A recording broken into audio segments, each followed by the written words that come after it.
Friends, welcome back to my channel. ఈ వీడియోలో నేను మీకు ఒక చిన్న కథ చెప్పబోతున్నాను. అనగనగా ఒక అడవి. ఆ అడవిలో ఒక జింక గడ్డి మేస్తుంది. అప్పుడే ఒక చిరుత జింకని చంపడానికి అక్కడికి వచ్చింది. జింక దాన్ని చూసి చాలా వేగంగా పరిగెత్తుకుంటూ తన ప్రాణాలని తను కాపాడుకుంది. ఆ జింక చాలా వేగంగా పరిగెత్తడం వల్ల చాలా అలసిపోయి ఒక చెట్టు కింద కూర్చుంది. అటువైపుగా వెళ్తున్న ఏనుగు జింకని చూసి జింక దగ్గరికి వచ్చింది. ఆ ఏనుగు జింకతో ఇలా చెప్పింది, ఏంటి మిత్రమా ఇక్కడ కూర్చున్నావు, ఎలా ఉన్నావు అని అడిగింది.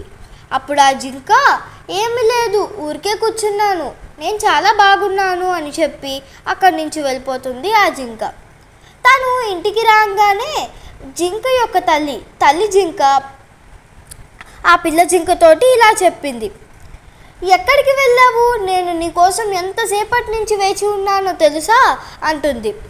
అప్పుడు ఆ పిల్ల జింక, నువ్వు వేచి ఉండడమేమో కానీ అమ్మా, ఇవాళ నేను వేగంగా పరిగెత్తకపోయి ఉంటే ఆ చిరుత చేతిలో చనిపోయేదాన్ని అని చెప్పింది. ఎప్పుడు ఏ ఆపద వస్తుందో అని భయపడుతూ బ్రతకాల్సి వస్తుంది. అదే మనకి కూడా ఆ ఏనుగులాగా భారీ శరీరం ఉంటే భయం లేకుండా బతకొచ్చు కదమ్మా అని చెప్తుంది ఆ పిల్ల జింక. దానికి తల్లి జింక ఆ పిల్ల జింకతో ఇలా చెప్తుంది, ఈ అడవిలోని ప్రాణభయం లేని జంతువు అంటూ లేదు. ఆ ఏనుగుకి దేవుడు భారీ శరీరం ఇస్తే మనకి చలాకీగా పరిగెట్టే నేర్పుని ఇచ్చారు. దానివల్లే కదా నువ్వు ఇవాళ ఆ చిరుత నుంచి తప్పించుకోగలిగావు. ఎప్పుడు మనకి లేదని వేరే వాళ్ళకి ఉందని దాన్ని చూసి నిరాశ చెందకూడదు.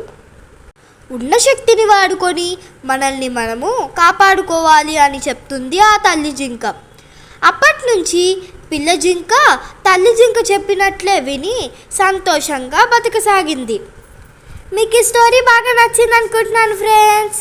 See you, tata, bye by.